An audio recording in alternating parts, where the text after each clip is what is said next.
Hallo liebe Hausbauhelden, in dieser Haustour zeige ich euch ein Architektenhaus auf einem Grundstück in der Stadt. Ein neu gebautes Holzhaus mitten in der Altstadt, das nicht nur ein tolles Paradebeispiel für Nachverdichtung, sondern auch für kreative Planung ist. Das Projekt ist total spannend, nicht nur weil hier ein Architekt für sich selbst gebaut hat, sondern weil dieses sehr individuell geplante Projekt auch mit vorgefertigten Holzelementen der Hausbaufirma Baufritz gebaut wurde und weil trotz eines spektakulär kleinen Grundstücks viele tolle Freiflächen entstanden sind.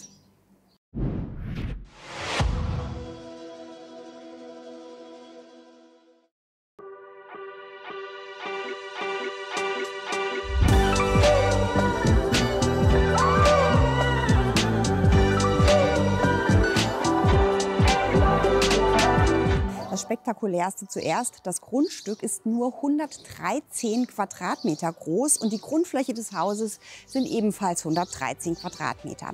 Der Architekt hat hier ein Restgrundstück gefunden, wo andere gar kein Grundstück gesehen haben. Wir befinden uns in einem Hinterhof auf einer Tiefgarage aus den 80er Jahren. Deshalb war das Ganze auch tatsächlich, was die Erschließung angeht, sehr komplex. Aber der Architekt hat gesagt, es hat sich gelohnt. Wir haben nur 30.000 € für unser Grundstück bezahlt und haben also wirklich die Innenstadt, die Altstadt direkt vor der Tür.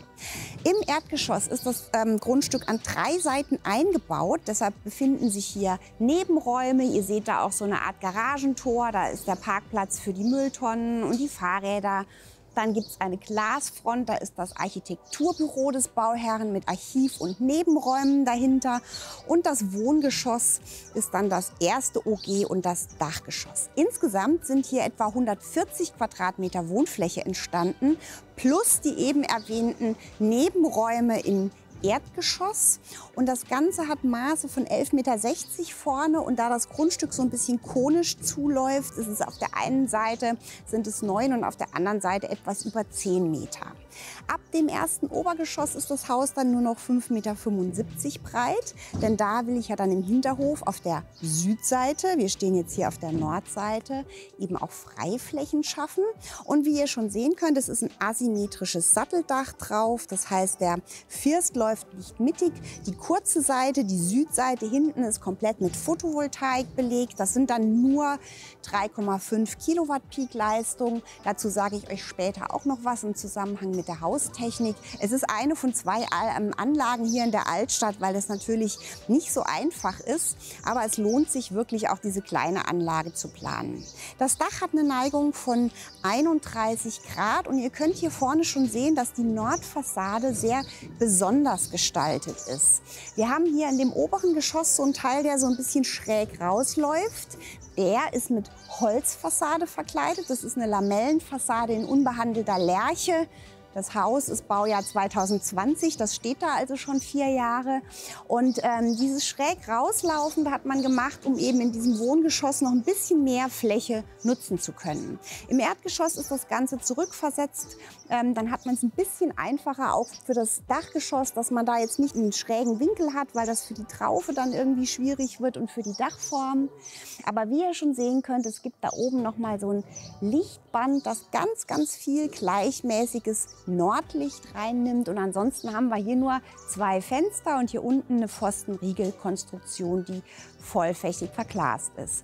Was ihr seht, was ein besonderes Architektendetail ist, ist dieses Fenster zum Öffnen, das hier in dieser Front einfach eingeklebt ist. Da wird also in die Isolierverglasung einfach ein Loch geschnitten, einfach in Anführungsstrichen. Und der Architekt sagt, er holt da auch die Post rein, hat sein Büro direkt dahinter. Das ist total nett. Viele schöne Details und viel Eigenleistung gibt es hier natürlich. Da hat der Architekt wirklich alles gegeben, hat auch sehr, sehr viel selbst gemacht, in hochwertige Materialien investiert. Unter anderem diese Schieferfassade ist selbst gemacht und auch diese ganzen Holzgeschichten in Lärchen. Dann gibt es natürlich so nette Details, wie zum Beispiel hier so ein Briefkasten, der dann hier komplett bündig und aus dem gleichen Material in die Tür eingelassen ist. Und ihr seht auch schon hier in der Haustür diesen sehr hochwertigen Naturstein. Das ist der Walser Quarzit aus der Schweiz, den wir auch im Haus an vielen, vielen Stellen sehen werden. denn der Architekt hat sich den Urlaub an vielen Stellen mit ins Haus geholt. Die andere Seite, wo wir jetzt nicht hin können, weil das Haus komplett eingebaut ist, ist komplett eine Pfostenriegelfassade mit Glas drin. Dort seht ihr, gibt es Balkone und Freiflächen, aber das erkläre ich euch dann, wenn wir von innen dorthin kommen. Jetzt schauen wir uns erstmal an, wie die Erschließung hier unten gelöst ist. Kommt mit!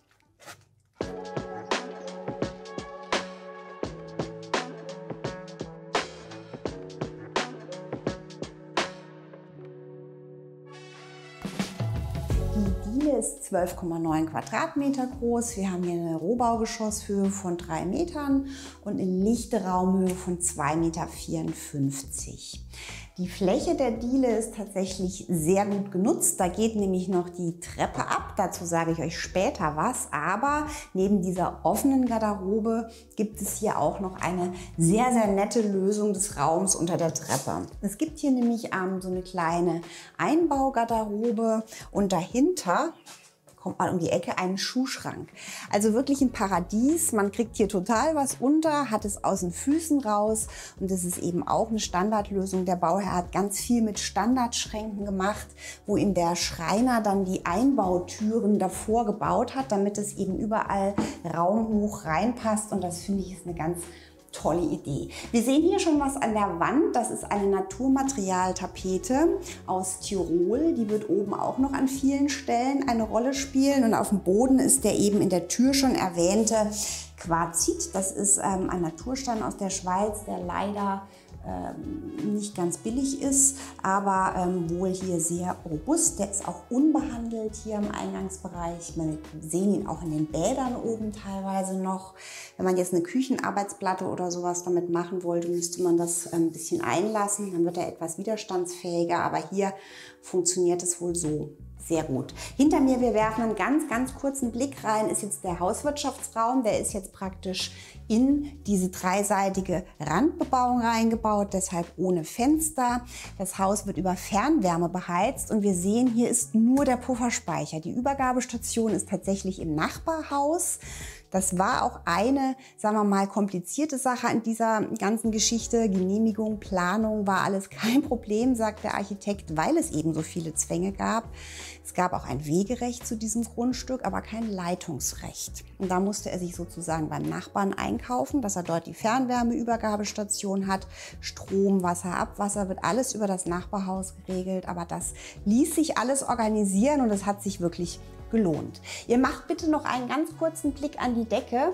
Man sieht nämlich, dass es hier einen Unterschied in den Raumhöhen gibt. Dieser Raum ist etwas niedriger. Das betrifft auch die anderen Lagerräume hier hinten. Das hat einen Grund.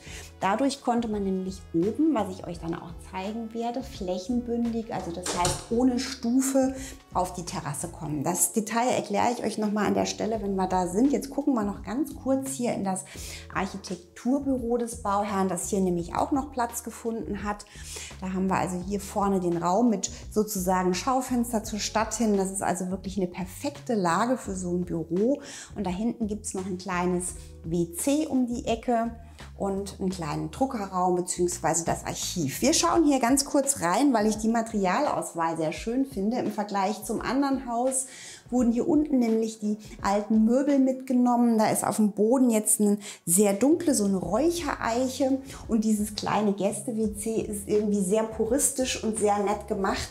Gibt es auch ein, zwei Kostenspartipps. Zum Beispiel haben wir hier die ganz normalen weißen Türen, die jetzt auch nicht einschlagen, nicht stumpf einschlagen sind und auch sichtbare Bänder haben, weil er sagt, also hier unten von außen muss ich jetzt nicht die super teure, stumpf einschlagende Tür haben. Oben, wo es dann wirklich sichtbar ist, hat man sich das aber gegönnt. Hier gibt es dann vom Schreiner so ein niedriges Board, das hier hingebaut wurde und dieses sehr nette, originelle Aufsatzwaschbecken. Hier ist dann auch einfach nur ein Kaltwasserhahn, der aus der Wand kommt. Hier muss man sich nur die Hände waschen. Das funktioniert auch wirklich wunderbar so. Und diese Installationswand dann einfach mit dem Parkettmaterial zu verkleiden, hier in dieser dunklen Räuchereiche, finde ich wirklich eine sehr, sehr schöne Idee und eine einfache Idee, dem Raum was Besonderes zu geben. Und jetzt gehen wir mal nach oben in die Wohnräume. Ich habe euch ja noch ein paar Infos versprochen zu dieser sehr schönen Treppe. Das ist im Prinzip eine Holztreppe. Ihr habt es vielleicht in der Kammer gesehen aus Multiplex und die ist dann belegt mit dem Parkettmaterial, das wir hier haben. Das Holz, das wir jetzt in den oberen Wohnetagen sehen werden, ist in der Regel Eiche. Das Parkett, die Sortierung heißt Varioastic. Die ist etwas wilder mit den dunklen Verspachtelungen drin, gebürstet und geölt. Diese Lamellen hier, die Absturzsicherung in Eiche, hat dann auch der Schreiner eingebaut und dieser schöne Handlauf in Schwarzstahl, der kam dann nachträglich noch dazu. Der ist hier auch angebaut worden und was ihr hier schon sehen könnt, hier gibt es teilweise diesen Naturstein auch massiv. Diese Antrittsstufe hier ist dann eben auch auf Maß so gefertigt, 6 cm stark und hier geht es dann weiter mit den Platten und eben sehr schön das Detail, dass dann auch die Fußleiste hier so ist. Das nächste, was ich wirklich sehr, sehr schön finde, sind diese speziellen Einbauleuchten, die hier die Treppe beleuchten an 2 Stellen, diesen Aufgang. Auch diese Farben sind alles diese wohngesunden Materialien, diese mineralischen Farben. Wenn euch das interessiert, schreibt es mir in die Kommentare. Auch die Farbnummer, dieser grün-grau-Ton, ist übrigens inspiriert von diesem Stuhl, der da steht, der auch von einem Schreiner aus dem Bregenzer Wald mal aus dem Urlaub mitgebracht wurde. Und da sind eben diese Einbauleuchten drin. Auch das kann ich euch in die Kommentare schreiben, wo die her sind. Das ist nämlich wirklich was ganz Besonderes. Das sind im Prinzip so Formteile, die dann hier, da wird praktisch die Gipskartonplatte ausgeschnitten, das wird eingesetzt, verspachtelt und dann nachher drüber gestrichen. Und wie gesagt, wir sehen die hier an verschiedenen Stellen. Das ist einfach total schön. Und jetzt schauen wir mal, wie es da oben weitergeht.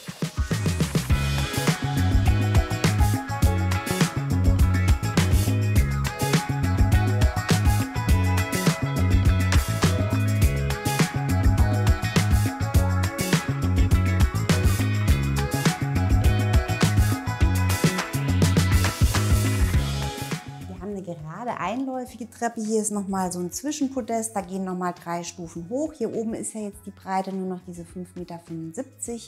Da hätte jetzt die gerade einläufige Treppe sonst nicht reingepasst. Sehr schön ist das Detail, dass dann hier das Parkett an die Wand rumgezogen ist, auf der Höhe umlaufend. Wir sehen es oben auch teilweise nochmal an der Decke. Und hier haben wir jetzt diese Südfassade, die eben die Pfostenriegelkonstruktion ist, teilweise mit Türen, teilweise mit den Festverglasungen drin. Das Achsmaß ist hier 1,80 Meter. Die Verglasung ist tatsächlich raumhoch. Das sind also hier auch etwa 2,54 Meter. Und wunderschön ist jetzt, hier sehen wir die Dachterrasse auf dem Technikraum, dieses eingelassene Edelstahlbecken mit dem Wasser. Wir gehen auch gleich kurz raus auf die 20 Quadratmeter Terrasse, die wirklich ein Paradies ist. Und sehr schön auch schon dieses Lichtspiel hier oben von dem Wasser. Wir haben jetzt hier einen Innenhof, der teilweise überdacht ist. Das ist natürlich schön, um da draußen zu sitzen. Vor allen Dingen ist es aber auch Sonnenschutz. Der Bauherr sagte mir schon, wir haben hier, wenn die hochstehende Sommersonne hier reinscheint, überhaupt kein Problem mit Hitze, weil die Glasscheiben dann komplett verschattet sind. Wenn im Winter die Sonne tief steht, weil das Süden ist, kommt sie hier ganz, ganz tief rein ins Haus. Und deshalb ist es hier auch wahnsinnig hell, obwohl das Ganze eine Hinterhofsituation ist. Könnt ihr sehen, hier gibt es an 2 Stellen Stahlstützen, die da vorgestellt sind. Das hängt damit zusammen, dass wir hier sehr große Spannweiten haben. Hier ist dieser Galerieträger, da ist ein deckengleicher Stahlunterzug drin, um die Lasten abzufangen. Und dann hat man das hier gebraucht, sonst wären diese Holzständer einfach sehr, sehr dick geworden und das wollte man an der Stelle nicht haben. Dann steht eben aus Symmetriegründen da auch noch eine. Hier seht ihr, das Ganze kann dann sehr schlank gehalten werden. Da unten ist auch noch mal die Bodensteckdose und dann gibt es da eine Tür, also einen ganz normalen Drehkippbeschlag nach draußen. Das schauen wir uns jetzt auch kurz an, weil ich euch ja schon gesagt habe, normalerweise wegen dem Dämmpaket, das man da braucht, wäre jetzt da eine Stufe zur Terrasse. Und das will man ja eigentlich nicht haben. Und es ist eben wunderschön, dass man jetzt hier wirklich auf gleicher Höhe rauskommt, hier diesen Lärchebelag hat, auch diese ganze Verkleidung in Lärche. Ihr könnt jetzt mal kurz mit rauskommen, weil es hier einfach wunderschön ist. Ihr seht, hier ist auch noch mal dieser Quarzit Naturstein auf dem Boden, da gibt es Hochbeete und diese ganzen Stahlarbeiten, das sehen wir gleich in der Küche, sei es Arbeitsplatte, sei es Geländer, sei es diese Becken, diese Hochbeete, hat eben der befreundete Stahlbauer gebaut und hier eingepasst. Hier gibt es tatsächlich eine Markise, wenn es dann mal sehr heiß wird, kann man das komplett zumachen. Und weil die Hinterhofsituation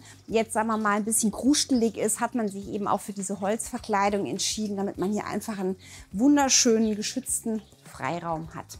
Jetzt schauen wir uns aber die Küche an, denn auch die wartet mit vielen besonderen Details auf. Es gibt hier diesen großen freistehenden Block, der ist 2,40 Meter mal 1,44, hat zufällig, das ist eine Standardfarbe wohl, den gleichen Farbton wie dieses Grau-Grün an der Wand. Das finde ich also spektakulär, dass man so ein Glück haben kann, dass man diesen Farbton da genau findet. Und was ich auch spektakulär schön finde, ist diese Edelstahl-Arbeitsplatte. Da ist dann dieses Edelstahl-Waschbecken, das Standardwaschbecken sozusagen einfach eingeschweißt. Und hier ist eingelassen eine Teppanyaki-Platte. Der Bauherr sagte mir, das benutzen sie ganz viel. Und das ist natürlich einfach optisch hier alles sehr schön. Dann gibt es hier den Abzug nach unten und hier noch 2 Gasflammen. Das Haus hatte auch einen Gasanschluss. Wie gesagt, geheizt wird ja über Fernwärme. Unter dem Eiche-Parkett ist eine Fußbodenheizung, eine Lüftungsanlage hat man sich dagegen entschieden, weil die Bauherrin einfach gerne die Fenster aufmacht und man hat deshalb an diesen Öffnungsflügeln auch immer gleich die Mückengitter dahinter, damit man da eben auch lüften kann, ohne dass im Sommer irgendwas reinfliegt. Dieser Tresen ist jetzt rundrum mit Stauraum ausgestattet. Da kriegt man also wirklich schon viel rein. Das ist hier alles Push to Open. Man hat hier tiefe Schubladen und dann so kleine, die man da oben drüber noch rausziehen kann. Das ist wirklich stauraumtechnisch sehr, sehr schön gelöst und es gibt auch noch ganz viel Stauraum in dieser Trennwand. Die geht nur etwa bis hier, der Rest ist Schrank. Auch das übrigens eine Standardküche, die dann mit Fronten vom Schreiner aufgepeppt worden ist, beziehungsweise mit so einzelnen hinterleuchteten Einbauelementen, die einfach sehr, sehr dekorativ aussehen. Da ist dann eine Milchglasscheibe hinten drin, dahinter sind 2 LED-Leuchten und dann sieht das total nett aus. Eine ganz nette Lösung, auch selbst gebaut, ist diese Klappe. Dahinter verschwinden die Geräte. Da sind natürlich entsprechend Steckdosen drin vorgesehen. Der Architekt sagte mir, er möchte das eigentlich an den Seiten auch noch verkleiden und noch ein Licht einbauen.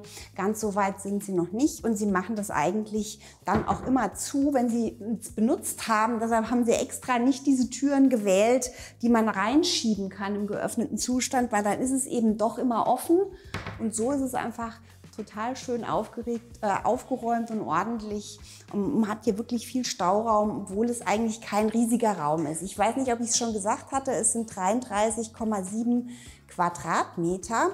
Und was ganz Besonderes ist eben auch, wie ich finde, dieser Essplatz. Auch dieser Tisch, dieser riesige, ist wieder von dem kleinen Schreiner aus dem Bregenzer Wald, ebenso wie diese Leuchten, die ich sehr schön finde. Die sind nämlich mit so Bajonettverschlüssen, auch mit so Unterputzteilen in der Decke befestigt. Das heißt, die Kabel und die Technik verschwindet da oben unsichtbar in der Decke. Der Hersteller baut übrigens grundsätzlich mit Installationsebene auch in der Decke. Das heißt, es ist kein Problem, da solche Einbauleuchten reinzumachen.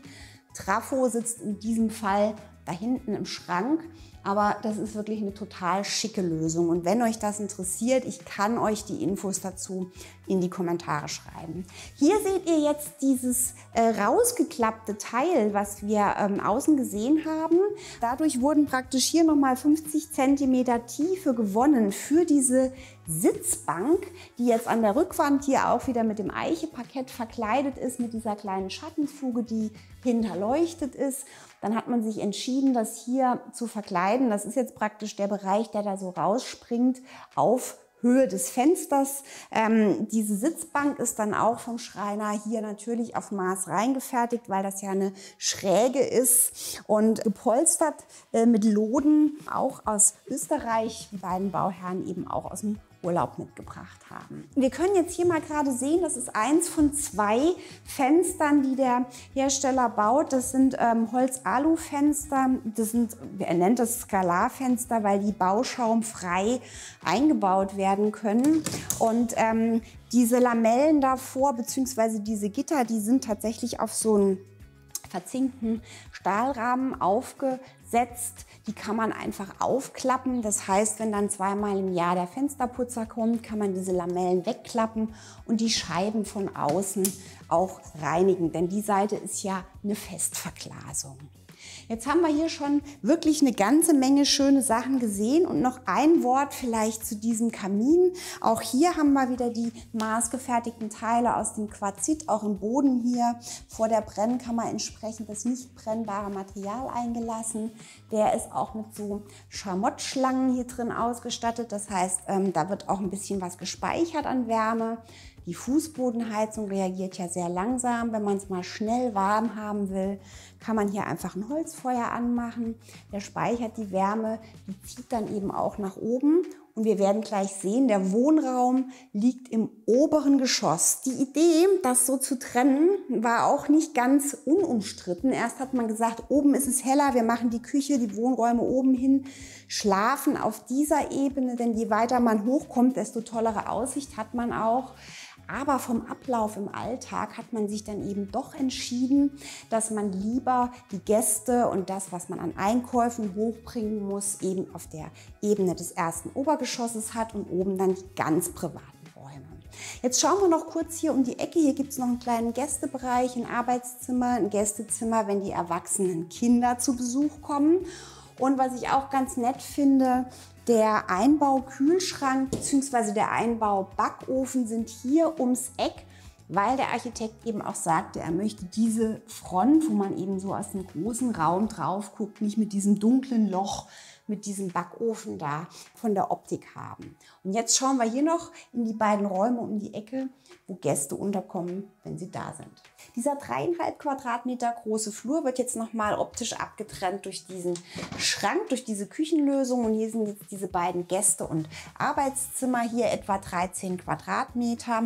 Das Ganze hat jetzt auch nochmal dieses Fenster nach vorne hin mit dieser niedrigen Fensterbank, mit der Eiche-Fensterbank wird das Ganze dann zum Sitzfenster. Und wenn ihr euch jetzt vielleicht fragt mit diesen Lamellen davor, ob man sich da eingesperrt fühlt, die Bauherren sagten mir, man gewöhnt sich da ganz schnell dran und da fehlt einem eigentlich sogar was, wenn es weg ist. Denn man kann von innen sehr gut rausgucken und man hat eben den Sichtschutz von der Stadt hierher und auch die flächige Wirkung der Fassade, sodass sich das hier eben sehr gut einbindet in die anderen historischen Gebäude, die teilweise auch Holz- und Schieferfassaden haben. Das zweite Zimmer ist auch noch mal so rund 12 Quadratmeter groß, etwas größer, glaube ich. Hier gibt es noch mal den Zugang auch auf den Balkon, den Ausblick nach draußen. Wenn die beiden erwachsenen Kinder da sind, haben sie also Schlafraum und sie haben hier direkt ein praktisches kleines Gästebad. Meistens wird das hier auf der Ebene ja nur benötigt als Gäste-WC. Aber wenn dann Übernachtungsgäste da sind, hat man hier eine sehr clevere Lösung gefunden, ganz platzsparend eine Dusche zu integrieren. Man fragt sich vielleicht, was ist denn das? Aber diese Dusche wird ja selten gebraucht und wenn die gebraucht wird, kann man das eben hier einfach aufklappen. Dann hat man hier diese begehbare Dusche, sehr schön eben auch wieder gemacht mit dem Quarzit und dass der eben dann auch hier hochgezogen ist, dass die Spiegelkante und die Glaskante auf einer Ebene laufen. Ihr könnt es euch schon denken, das ist einfach sehr, sehr schön. Die Dusche ist damit komplett ausgekleidet. Ihr seht schon, da ist dann der Ablauf hier integriert an der Stelle, wo eben auch die Nische zu Ende ist. Hier ist nochmal Platz für einen Einbauschrank. Es gibt also auch Stauraum für Gästehandtücher.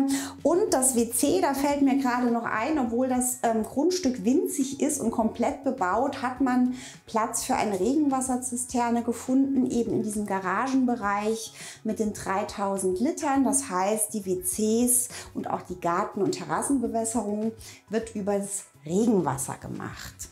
Bevor wir hochgehen, ihr habt vielleicht hinter mir schon das Smart Home Display gesehen. Hier ist auch ein Smart Home System drin, wo jetzt hauptsächlich Beleuchtung, Energiemanagement, Heizung und auch die Türkommunikation eingebunden ist. Das Ganze geht auch per App. Der Bauherr hat mir gesagt, er macht ganz oft von unterwegs, wenn der Paketbote klingelt, einfach kurz die Tür auf, dass der das Päckchen reinlegen kann, weil das in der Innenstadt natürlich jetzt nicht einfach vor der Tür abgelegt werden kann. Und dann ist es super praktisch, einfach von Ferne gucken zu können, was macht derjenige da mit den Kameras und zieht er auch die Tür wieder zu. Und jetzt schauen wir mal, wie es oben mit dem Wohnbereich und den Privaträumen weitergeht.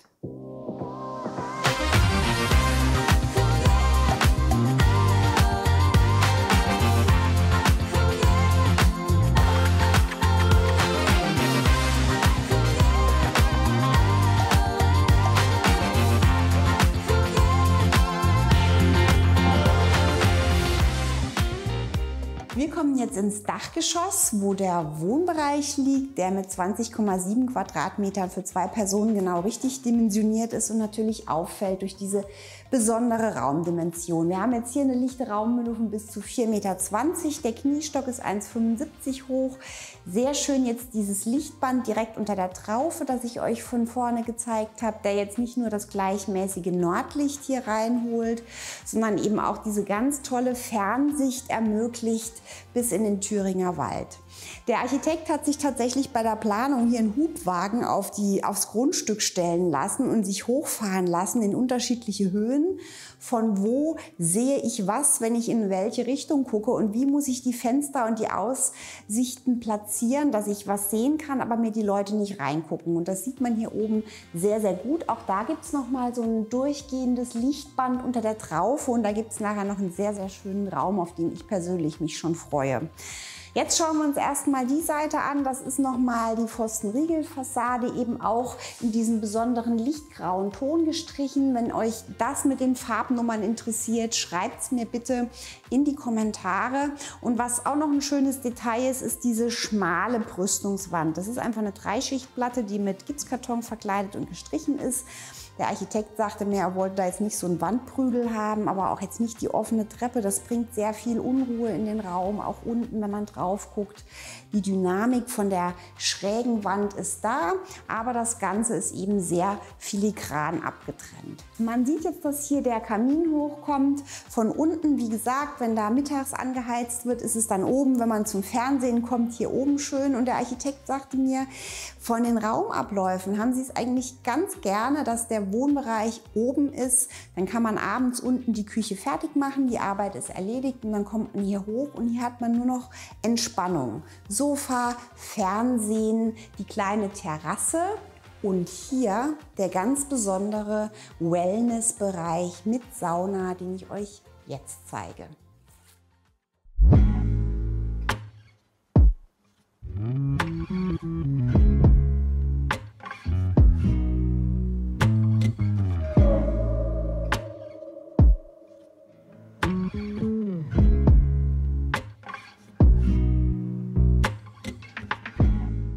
Der private Bereich ist hier mit so einer Glasschiebetür abgetrennt, die aber immer offen steht, wie der Architekt mir sagte. Ganz schlau ist, dass die hier nicht in die Wand läuft, sondern tatsächlich hinter diesem Regal, das eben auch vom Schreiner hier raumhoch eingebaut worden ist, das dann hier einfach eine tiefere Seite hat und hier verschwindet die Tür dahinter.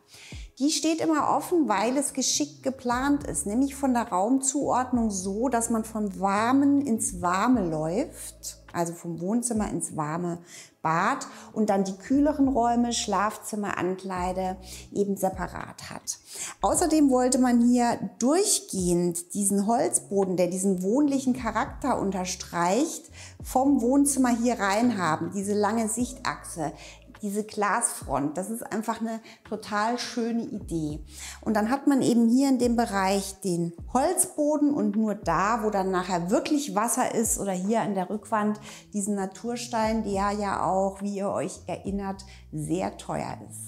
Bevor wir uns dieses besondere Bad anschauen, gucken wir gerade ganz schnell hier ins Schlafzimmer. Wie gesagt, das ist ein ganz ruhiger, abgetrennter Raum. Hier ist übrigens die Außenwand von diesem Satteldach-Baukörper und dieser Bereich ist dann dieser kleine winkelförmige Anbau. Da ist ein begrüntes Flachdach drauf. Auch das werden wir noch sehen. Und hier sind wir jetzt in diesem etwa 12 Quadratmeter großen Schlafzimmer, das wirklich eine Oase der Ruhe ist, das total kühl liegt hier von der sonnenabgewandten Seite.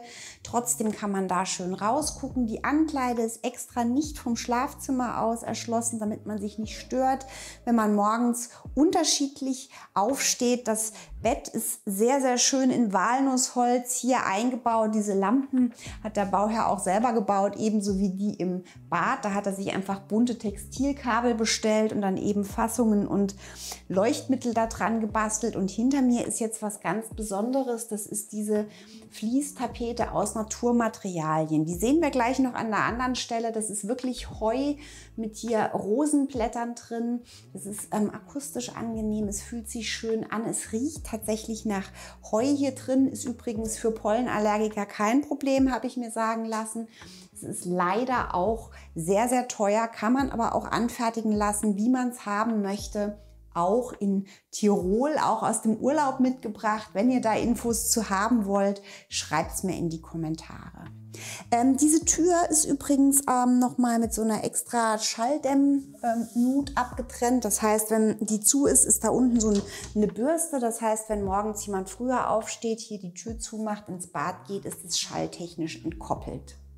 Was da oben ist, das zeige ich euch gleich. Das ist nämlich mein Lieblingsraum. Hier gibt es erstmal eine kleine Ankleide, die ist sinnvollerweise vom Bad aus zugänglich. Die hat 6,5 Quadratmeter, ist genau richtig dimensioniert. Die war ursprünglich bis oben hin offen und da hat sich der Bauherr gefragt, was brauche ich eigentlich so eine hohe Ankleide? Da oben ist es so schön. Deshalb ist da jetzt noch eine Zwischendecke eingezogen worden und wir schauen da nachher nochmal oben drauf, denn hier gibt es noch eine Tür und die geht in die Sauna. Das ist tatsächlich mit 3 Quadratmetern eine sehr kleine Sauna. Der Haushersteller baut diese Saunen tatsächlich auch selbst. Die ist also hier auf Maß eingebaut, innen mit Weißtanne. Die Sitze sind aus Pappelholz. Dem Bauherrn war es sehr wichtig, auch hier diesen Naturstein, diesen Quarzit nochmal unterzubringen. Und man sitzt dann hier, hat hier einen wunderbaren Weitblick bis in den Thüringer Wald und es ist wirklich einfach total schön. Wenn man dann hier rauskommt, kann man eben entweder direkt auf die Terrasse gehen, sowohl vom Bad aus als auch vom Schlafzimmer gibt es dann Zugang, um sich da auf die Liege zu legen. Oder man hat eben dann hier die WC-Nische. Hier oben ist das jetzt sogar ein Dusch-WC. Und ich habe euch ja eben was von Regenwassernutzung gesagt. Das geht tatsächlich auch. Hier gibt es dann 2 Wasserzuflüsse. Das ist dann getrennt. Das Spülwasser ist die Regenwassernutzung, also die Zisternennutzung. Und dann gibt es noch Frischwasser für die Duschfunktion. Und auch hier ist es eben so, dass man im Stehen den Ausblick hat, aber ansonsten durch diese hohe Brüstung eben absolut sichtgeschützt ist. Dann geht es hier weiter vorbei an dieser wunderschönen Fototapete. Da sagte der Bauherr, es ist total günstig, sowas selber machen zu lassen. Sie haben bei einem Fotografen ein hochaufgelöstes Bild gekauft, 50 € für die Bildrechte bezahlt, nochmal etwa 150 € das drucken zu lassen. Und das ist auch eine Berghütte, wo er schon ganz, ganz oft im Urlaub wandern war. Und dieses Urlaubsfeeling haben sie sich hier einfach ins Bad geholt.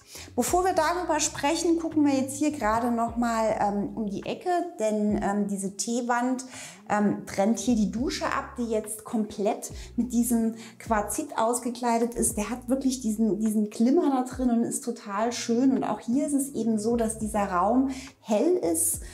Von draußen kann man aber tatsächlich nur einen Kopf sehen, wenn überhaupt. Das heißt, es ist jetzt gar kein Problem hier. Man kann hier was abstellen durch diese tiefe Brüstung. Man hat eben auch beim Duschen morgens gleich den Fernblick und das Tageslicht, was ich wirklich sehr, sehr schön finde. Diese freistehende Thekenlösung hier drin hat der Architekt auch gewählt, weil er sagt, er will eigentlich nicht nur die Wand angucken oder sich morgens, wenn er sich wäscht, sondern auch rausschauen können. Diese schmalen, aufgehängten Spiegel reichen vollkommen, um sich zu sehen. Man hat hier gutes Licht. Diese wunderschöne Lampeninstallation mit den bunten Textilkabeln hat er auch selber gebaut. Und das ist im Prinzip ja, ein Küchenmöbel, auch wieder ein Standard-Sideboard, wo dann eben der Schreiner diese wunderschöne Platte drumherum gebaut hat. Hier gibt es dann Auszüge, wo Steckdosen dahinter sind. Man kann also den Stauraum hier sogar ausfahren und weiter am Waschbecken stehen, was ich sehr praktisch finde. Und dann war noch ein Tipp, wenn man so eine Holzplatte hat, mit den eingelassenen Waschbecken und der Armatur, die eben auch schon aus diesem Stahlwaschbecken rauskommt. Das ist viel, viel praktischer, weil man dann eben, wenn man jetzt so eine aufgesetzte Waschschale auf so einem Holztisch hat und die Armatur kommt auch noch aus der Wand, dann läuft einem immer das Wasser und die Seife dahinter, wenn man den Hebel betätigt. Hier ist es überhaupt kein Problem, das alles trocken zu halten. Das wird jetzt schon 4 Jahre benutzt und sagen wir mal mit diesen dunklen Armaturen und dem kalkhaltigen Wasser, man wischt halt gleich hinterher, dann hat man auch keine Flecken. Und dadurch, dass eben dieser Mischerhebel hier auch an der Seite ist und nicht oben drüber, das heißt, es tropft einem da nicht immer das Wasser drauf und steht hier drauf, ist es eben auch kein Problem.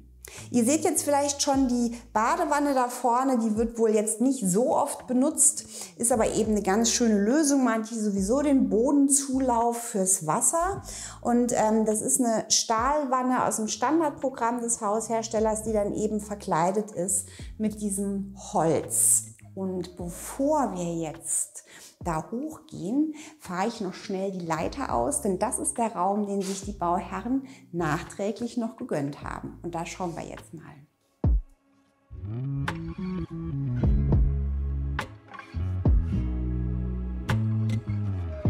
Dieser kleine Sauna-Ruhebereich ist wirklich mein absolutes Lieblingszimmer in diesem Haus.